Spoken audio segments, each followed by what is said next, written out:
E aqui nós entramos, então, nessa parte do livro que eu chamo de Jesus Cristo na Conquista, né? Que vai terminar com o capítulo 19, quando Jesus vem, mas a gente já vê que ele está agora, de fato, destruindo o império da besta, o império satânico, né? No capítulo 17 e 18. Então, o capítulo 17 começa dizendo assim, né? Um dos 7 anjos que tinham 7 taças aproximou-se e me disse, venha, e lhe mostrarei o julgamento da grande prostituta que está sentada sobre as muitas águas, né?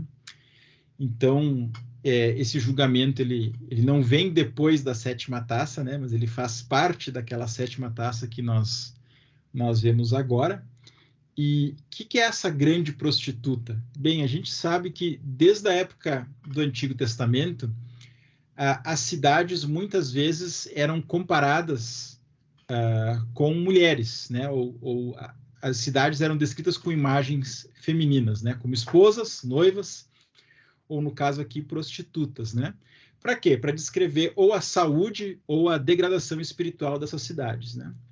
Então, positivamente, Israel era vista como a noiva de Yahvé no Antigo Testamento, a igreja é vista como a noiva de Cristo no Novo Testamento, né?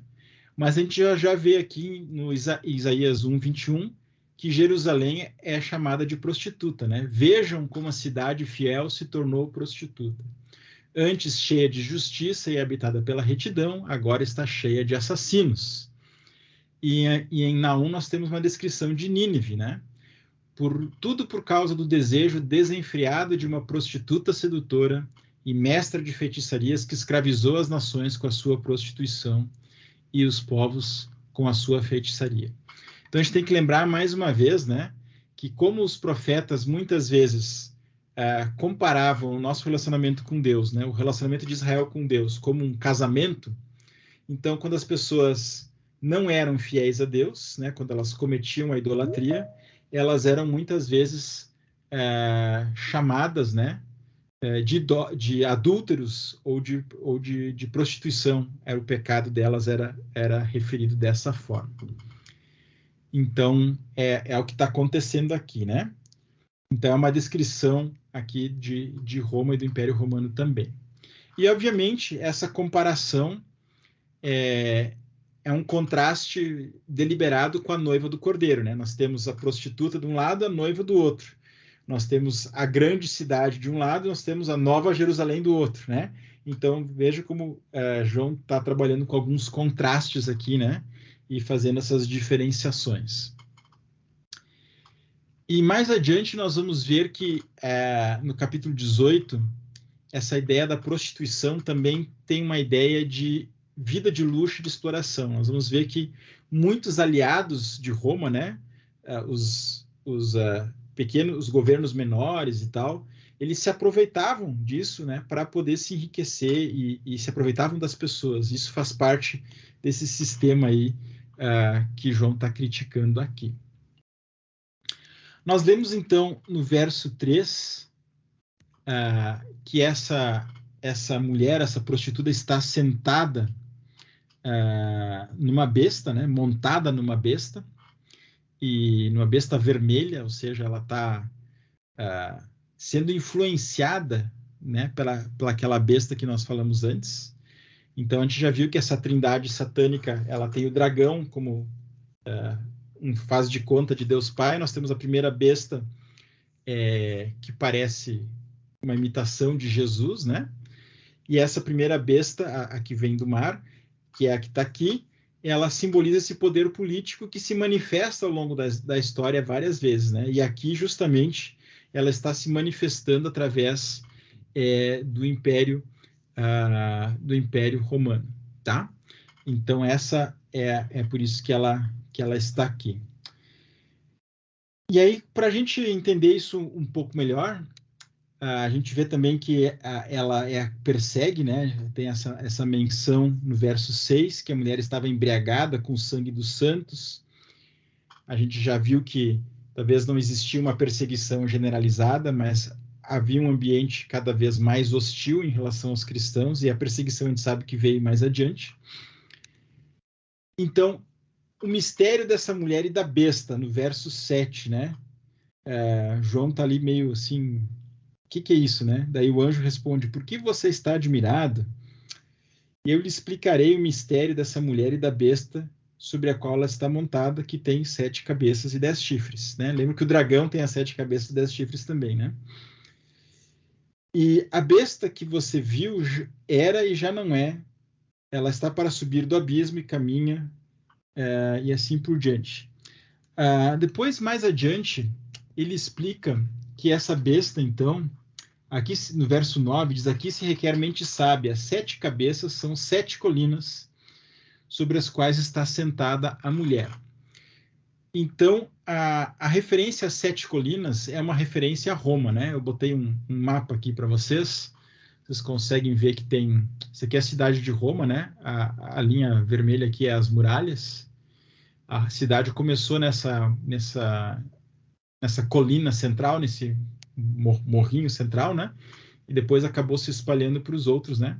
Então, a Roma é conhecida por isso. Dizem que se for para Roma lá, você consegue ver os 7 montes ou colinas de Roma, né? Então, os leitores da antiguidade certamente conseguiriam identificar Roma como sendo essa cidade, né, que fala aqui dessa mulher. Além disso, se a gente continuar lendo, verso 10, diz que as 7 cabeças também são 7 reis, né? E 5 já caíram, um ainda existe e outro ainda não surgiu. Então, se são 7 reis, o pessoal daí começa a ficar assim, tá, mas quem são esses reis, né? E aí o pessoal gosta de pegar ou as listas dos imperadores e tentar fazer uma cronologia para saber de quais os 5 exatamente estão falando, ou de talvez pensar que são 5 impérios e começa a fazer toda uma conta aí. Só que isso aí nunca dá muito certo, né? Sempre parece que tem uma peça que não encaixa muito bem.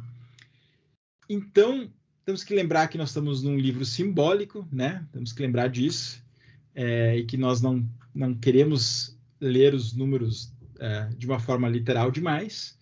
Então, é bem possível que esses 5 reis que já foram, né, simplesmente representem um número indefinido de reinos mundanos que já se passaram, né? E o fato de que estão no 6º, né, seria um símbolo, então, de que nós estamos perto do fim, né? Então, e o número 7, nesse caso, então, indique a completude de todos os impérios malignos como um todo, né? Me parece que esse é um caminho melhor do que nós tentarmos identificar quais são esses 5 reis, né? Porque é muito difícil, não tem... O pessoal tem tentado, mas não tem funcionado muito bem. Nós temos ainda uma outra informação que nós temos sobre os 10 chifres, né? E nós lemos, então, no verso 12, que os 10 chifres que você viu são 10 reis que ainda não receberam o reino, mas que por uma hora receberão autoridade como reis, junto com a besta. E aí, a ideia, então, aqui é que os chifres muitas vezes são usados na Bíblia como um símbolo de poder, né? Então, faz sentido eles simbolizarem reis. E esses reis provavelmente são reis menores, né? São aliados de Roma, né? A gente pode pensar aqui, talvez, numa figura que nem o rei Herodes, né? Que se coloca como rei da Judéia, mas a gente sabe que ele não é rei da Judéia de verdade, né? Ele é o pau mandado de Roma, ele tem que seguir a cartilha, ele não pode inventar, né? Ele não pode inventar muita moda. Então, mas ele tem o título de rei, né? Então, esses reis aqui, o pessoal, a maioria dos intérpretes entende que ele se refere a esses governantes locais, das províncias, ou talvez uma referência à elite, né, da sociedade romana, né? E que fazem parte, então, desse sistema da besta, né, de oprimir a igreja. E no fim, no verso 15, então, ele fala que as águas, né, lembra que a prostituta está sentada sobre as as águas são povos, multidões, nações e línguas. E nós já vimos que as águas, muitas vezes, são um símbolo do caos, né? O mar e as águas. E talvez aqui, essa menção aqui, de botar os povos, multidões e nações nas águas, né? Seja para mostrar o caos que o Império Romano causa para as diferentes... para a população em geral, né? Para os diferentes povos que eles estão dominando. Então, essa é um pouco da ideia aqui do capítulo 17. Então, essa mulher, essa prostituta montada na besta, então é uma referência ao Império Romano, que é não só um império humano, mas ele está energizado, né? Ele está sendo impulsionado por um espírito maligno, né? Pela besta, né? E a boa notícia, se o capítulo 17 é meio tenso, né? Porque a gente vê esse lado negativo, a boa notícia é que no capítulo 18 nós temos a história da queda da Babilônia, né? De Roma, enfim, do império do Anticristo, né? E nós vemos isso bem claro no verso 2, capítulo 18, verso 2. Caiu a grande Babilônia, ela se tornou habitação de demônios e antro de todo espírito imundo, antro de toda ave impura e detestável, né? Então, essa frase, caiu a Babilônia, ela é uma citação quase direta, né, de Isaías 21, que diz, a Babilônia caiu, todas as imagens dos seus deuses estão despedaçadas no chão. E a gente já vem falando um pouco da Babilônia, né? Essa palavra, ou essa cidade, né? Se tornou o símbolo do governo que oprime o povo de Deus, porque desde Gênesis 11, lembra da Torre de Babel, né? Babilônia, né? Então vocês conseguem ver a semelhança ali. Desde aquela época, a Torre de Babel, o que era? Era uma tentativa humana, né? De deixar Deus de lado e construir uma civilização, uma torre, enfim, que não levasse Deus em conta. Então, ali já começa a ter essa associação, né? A gente vê que o próprio Abraão é chamado para sair desse contexto, né? E aí, mais adiante, na história de Israel, a Babilônia é o império que levou Judá ao cativeiro, né? Que destruiu Jerusalém, levou Daniel, Ezequiel, outros meio que escravizados para a Babilônia, né? E aqui, então, tem essas profecias da volta de Israel da Babilônia. E a gente, então, a partir dessa ideia, está sendo usada aqui de nós sairmos da Babilônia, né? De nós sairmos desse império maligno, que é o que ele está nos propondo aqui. Então, a gente vê que o espírito da Babilônia, né? Ela se manifestou aqui no Império Romano, no século I, para essas igrejas. Mas a ideia é que esse espírito da besta, né, esse espírito do anticristo, ele se manifesta ao longo da história de várias formas. Eu não coloquei aqui, mas tem aquela passagem de 1 João, que eu acho que é bem importante, que ele fala assim, vocês ouviram que o anticristo vem, né? Mas agora já vários anticristos, no plural, têm surgido, né? Então, a gente tem que não apenas ficar aí preocupado com o anticristo que virá, mas também com as suas manifestações intermediárias nesse meio termo.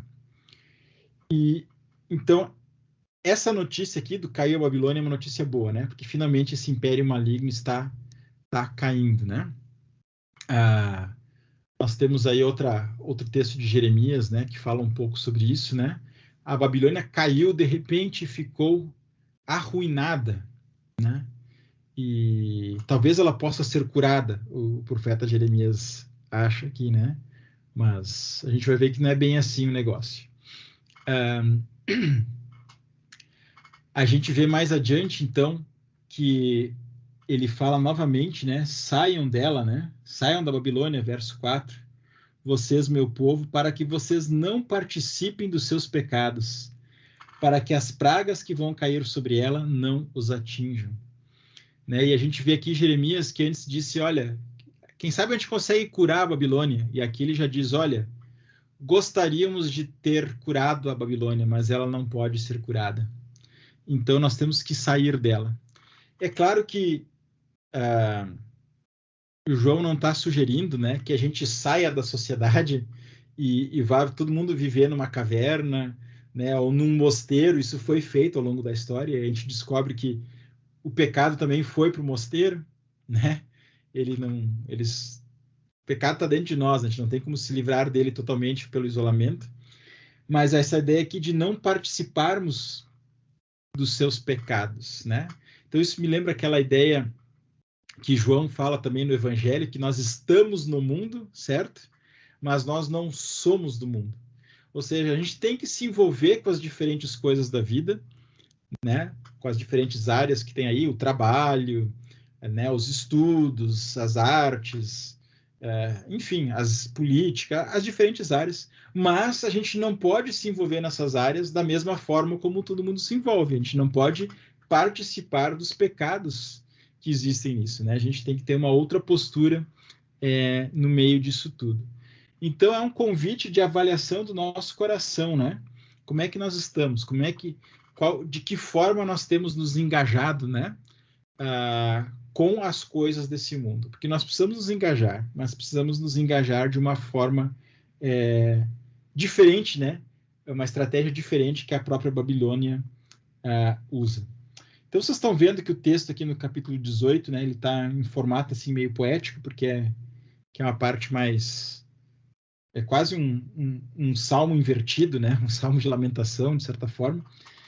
E nós vemos, então, no verso 9, e depois no verso 11, depois no verso 17, que os reis da terra, os negociantes e os marinheiros estão chorando e se lamentando pela queda da Babilônia, né, de Roma.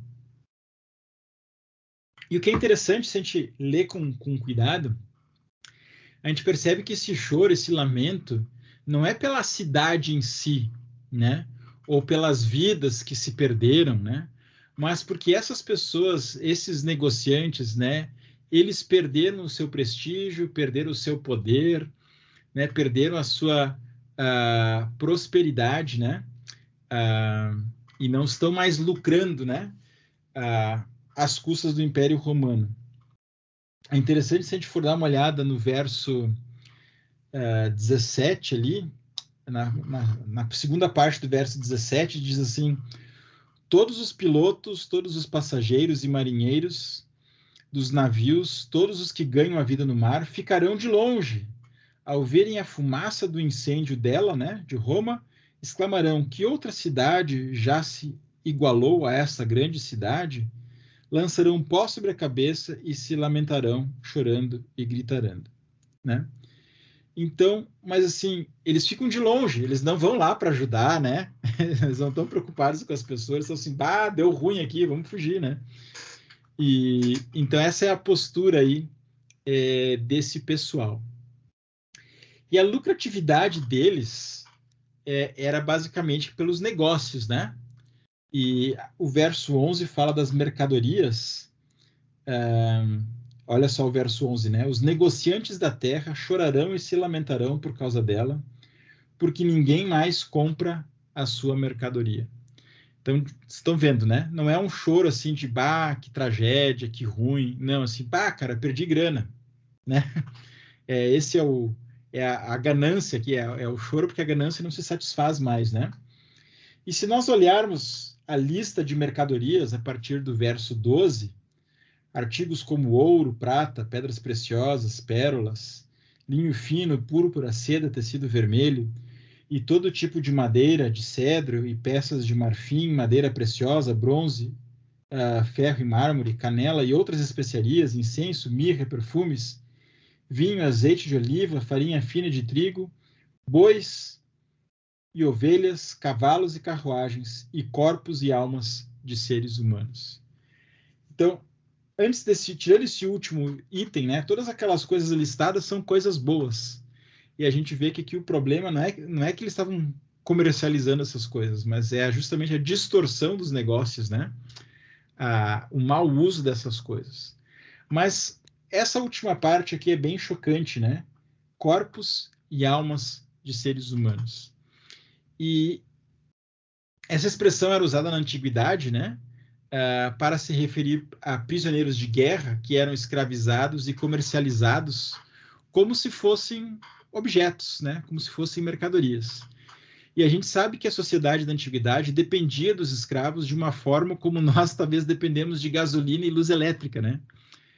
Se estimava que 1/3, a metade da população do Império Romano era feita de escravos. Claro que a situação de escravos daquela época era bem diferente daquilo que nós tivemos aqui no Brasil colônia, que era uma coisa mais racial, né?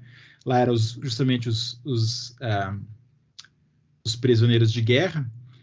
Mas, enfim, é algo que nós, como cristãos, nós não podemos tolerar, né? Nós não podemos aceitar que um ser humano seja tratado como um objeto, né? Como uma mercadoria que se compra e que vende. E então nós temos que estar bem atentos a isso, né? Tanto pelas questões de racismo que talvez possam continuar, né? Mas também toda a questão do tráfico humano, né? Que ainda existe, ainda é um problema do nosso tempo, né? Tem gente também que acha que essa expressão corpos e almas de seres humanos poderia se referir aos gladiadores também, né? Que também eram ali usados simplesmente para fins de entretenimento, né? Então, é uma situação bem, bem complicada. Então, vocês estão vendo, né, por várias razões aqui, porque o Império Romano está sendo julgado, né? E aí nós somos lembrados que na visão bíblica, quando você deixa Deus de fora, todas as outras coisas se desencaixam. Vocês estão vendo que o problema aqui, ele não é só um problema espiritual, digamos assim, né? Ele também acaba sendo um problema econômico, ele acaba sendo um problema social, ele acaba sendo um problema moral. Por quê? Porque quando nós não temos mais Deus em conta, o resto da realidade se desencaixa, né? Então começa a ter todas essas coisas. E é por isso, então, que Roma é julgada. É por isso que os impérios do mundo serão julgados, né? Ou já foram ou serão, porque eles justamente existe toda essa parte de exploração, de objetificação das pessoas, né? E por isso que nós não podemos participar desses sistemas que são de alguma forma opressores ou objetificantes ou alguma coisa assim, né? Porque nós temos um outro chamado, né? E não esse aí. E por isso, então, gente, quando chegamos no verso 20 desse capítulo 18, nós temos ali: celebrem o que se deu com ela, ó céus, né? Celebrem, ó santos, apóstolos e profetas. Deus a julgou, retribuindo-lhe o que ela fez a vocês. Então, essa alegria aqui que nós somos chamados a ter, não é uma alegria assim, bem feito. Não é essa a ideia, né? Mas é a ideia assim de, Deus finalmente fez justiça e consertou aquilo que estava errado, né? E nós vemos, então, no capítulo 19, nós temos a celebração, em primeiro lugar, dos seres celestiais, né? Que cantam ali, aleluia, salvação e glória e poder pertencem ao nosso Deus e assim por diante, né? É interessante observar que a palavra aleluia, que a gente conhece tão bem, esse aqui é o único lugar no Novo Testamento que usa essa palavra, né? É bem, bem interessante, senão ela tá apenas no livro de Salmos. Mas é interessante a gente observar isso aí. E nós temos, então, aqui a celebração também dos servos de Deus, a partir do verso 5, né?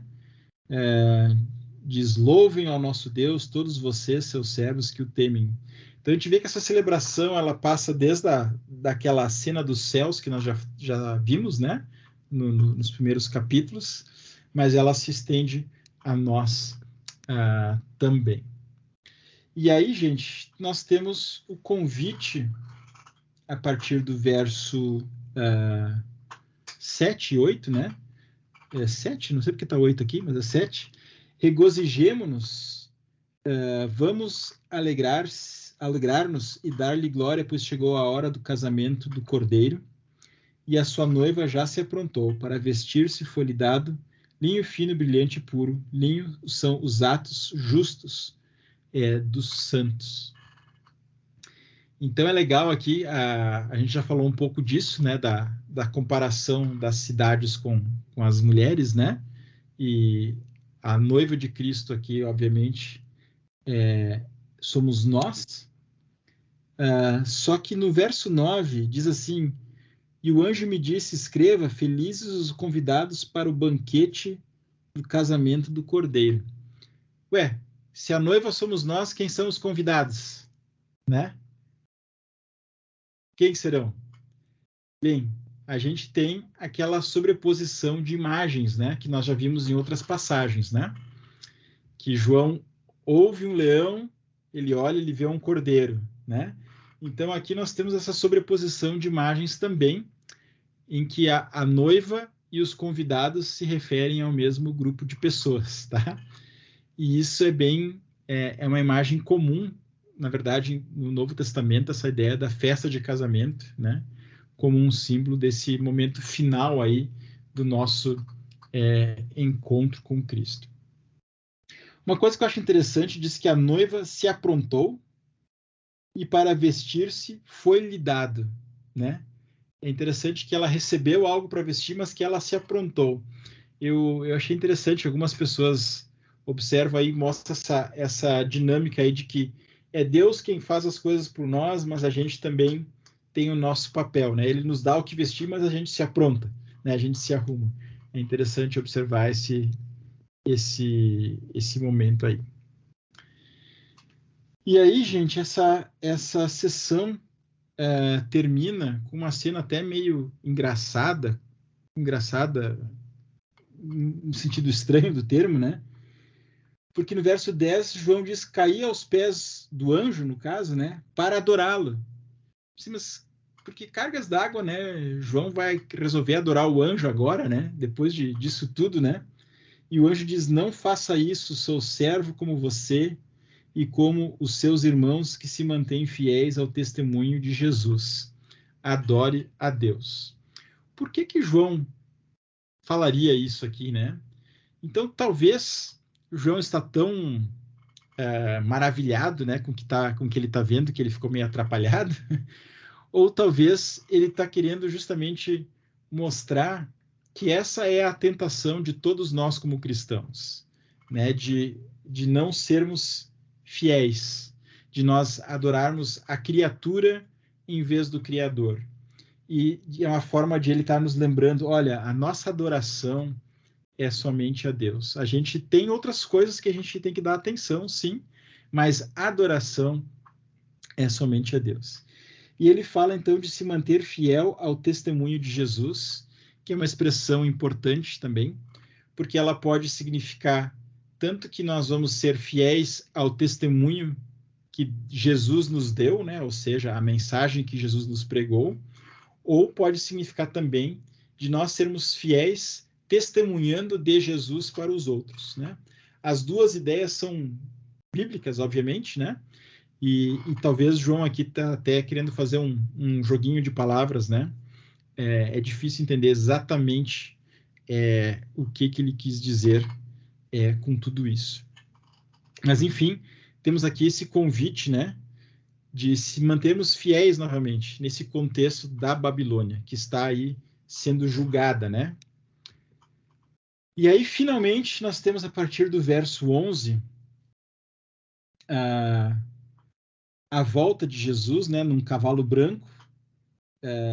Há um contraste aqui com a entrada triunfal em Jerusalém, que ele entra num burrinho de uma forma mais humilde, né? Mas era comum na antiguidade, né, os príncipes romanos, os generais, marcharem cidade adentro, né, para celebrar sua vitória, né? Então, geralmente num cavalo branco mesmo, né? Então, assim, o Apocalipse retrata Jesus como o grande vencedor. E ele tem um manto tingido de sangue, no verso 13, né? Ele está vestido com um manto tingido de sangue e o seu nome é a palavra de Deus. E aqui o pessoal tem uma discussão se ele está tingido com o seu sangue, né, que ele verteu na cruz, ou se ele está tingido com o sangue dos mártires, daqueles que morreram por causa de Cristo, né? E aí esse sangue significaria que Jesus está perto dos seus mártires, né? Que estava ali, que o sangue deles respingou nele. É difícil a gente saber, né? Mas é uma questão interessante a gente observar. E aí, então,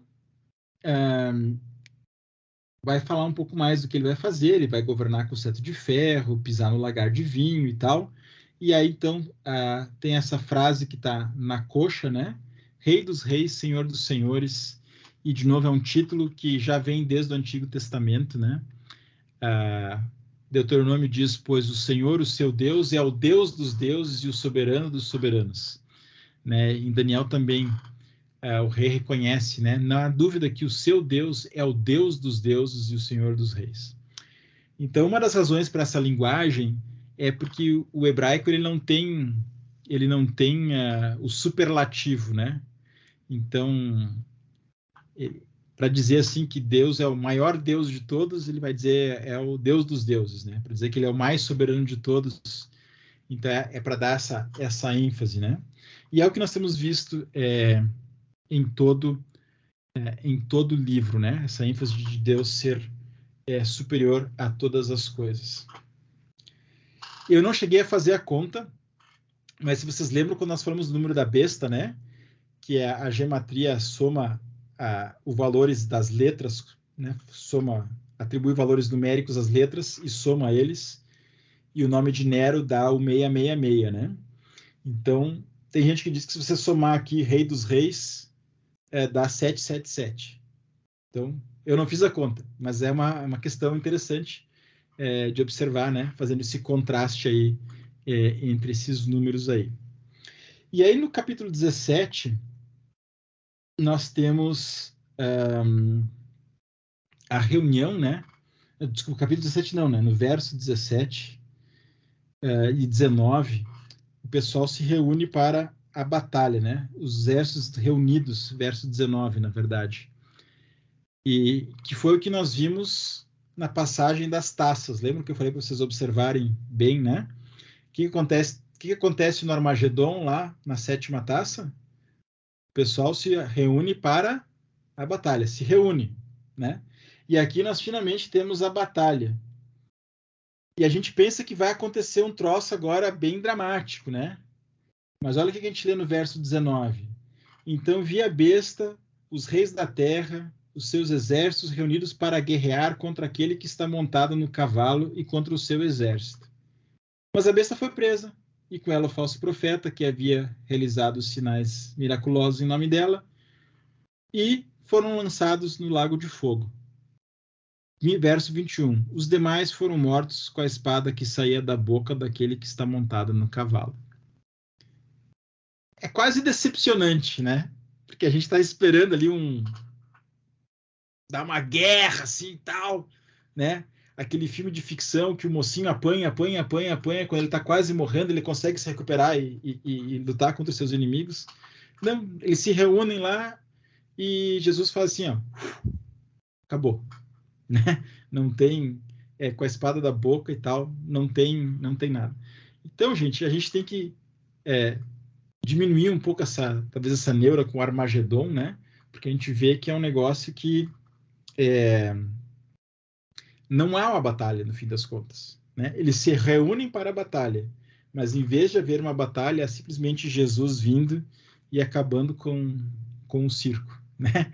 Essa é a realidade que nós temos. Nós vamos falar mais do Lago de Fogo mais adiante, vou deixar isso para a próxima parte. E já comentei da espada que sai da boca, né? Tá, beleza. É isso. Deixa eu dar uma pausa aqui, então. Como é que estamos, gente? Atropelei demais? Acho que deu, né? São capítulos... Acho que dá para ir. Ficou alguma dúvida? Como é que estamos?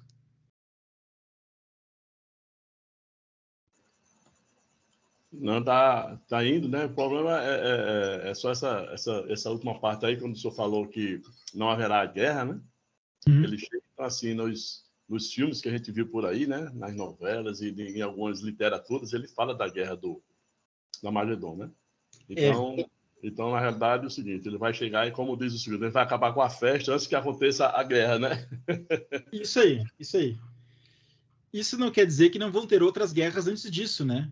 A gente sabe até por experiência, né? A gente está vivendo numa guerra na Ucrânia e Rússia, a gente teve Segunda Guerra, teve conflitos no Oriente Médio. A história está cheia de guerras, né? Mas esse conflito, no final, o pessoal às vezes tem aquela ideia, até os filmes trazem muito essa ideia, por serem filmes, né? De que o bem e o mal estão naquele cabo de guerra, assim, né? E a gente espera que o bem ganhe, né? E às vezes o pessoal pensa que a questão de Deus e o diabo é assim, nós estamos num cabo de guerra e tomara que Jesus ganhe, né? Tomara. Né? Mas não, cara, Jesus ganhou já, tá certo, né? Então a gente tem que lembrar disso, né? Essa é a questão principal.